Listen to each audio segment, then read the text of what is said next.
Hi friends, Maruti Swift type 2 diesel variant காரில் water லீக்கான்னு சொல்லி customer complaint சொல்லியிருந்தாங்க. பம்பரை கழட்டி செக் பண்ணி பார்த்ததில் ரேடியேட்டர் டாப்லேருந்து வாட்ரு லீக் ஆகிருந்துச்சு. நம்ம அதனால் ரேடியேட்டர் கழட்டிட்டு ரேடியேட்டர் சர்வீஸ் பண்ணி மேலே டாப் மட்டும் சேஞ்ச் பண்ண போகிறோம். கஸ்டமர்கிட்ட வந்து புது ரேடியேட்டருக்காக சொன்னோம். கஸ்டமர்கிட்ட வந்து புது ரேடியேட்டர் 5000 சொன்னால நாங்கள் டீ போர்டு கஸ்டமர்னு சொன்னோன்னே அதுக்கான என்ன சொல்யூஷன் பார்த்து மேலே டாப்பு மட்டும் சேஞ்ச் பண்ண சொல்லிட்டாங்க.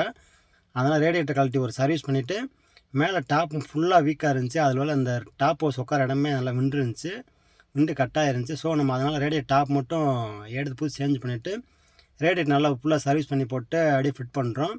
அதே மாதிரி ரேடியேட்டரை கழட்டிட்டு ரேடியேட்டர் ஃபேன் வந்து கம்பல்சரி கரெக்டாக பார்த்து மாட்டிடணும். ஏன்னா லூஸ் ஆனால் கூட மறுபடியும் ஃபேன் ஓடாது. அதனால் ரேடியேட்டர் ஓஸ் எல்லாமே நல்லா கரெக்டாக ஃபிட் பண்ணிவிட்டு ரேடியேட்ரு கூலண்ட் ஆயிலுக்கு வந்து முதல்ல சாதா வாட்டர் ஊற்றிட்டு ஃபேன்லாம் உடனே செக் பண்ணி பார்த்ததுக்கப்புறம் தான் கூலண்ட் ஆயில் சேஞ்ச் பண்ணுவோம். ஏன்னா நம்ம கூலண்ட் ஆயில் எடுத்தோன்னே ஊற்றிட்டோம்னா லீக் ஆயிருந்துச்சுலாம் வேஸ்ட்டாக கீழே போயிடும். ஸோ நம்ம அதனால் வாட்ரு ஊற்றி செக் பண்ணி பார்த்து தான் கூலண்ட் ஆயில் சேஞ்ச் பண்ணுவோம். சப்போஸ் கஸ்டமர் இப்படியே கவனிக்காமல் விட்டுருந்தாங்கன்னா ஹெட்டு வேலை வரதுக்கு அதிக வாய்ப்பு இருந்திருக்கு. ஸோ இவங்க ஆரம்பத்திலே பார்த்தனால எந்த ஒரு விஷயம் பெருசாகலை. ஸோ நம்ம ஓட்டி பார்த்துட்டு ஃபேன் செக் பண்ணி பார்த்தா எல்லாம் ஃபஸ்ட் கிளாஸாக இருந்துச்சு. ஓட்டி பார்த்துட்டு கஸ்டமர்கிட்ட கொடுத்தோம். கஸ்டமர் சாட்டிஸ்ஃபைடாக இருந்தாங்க.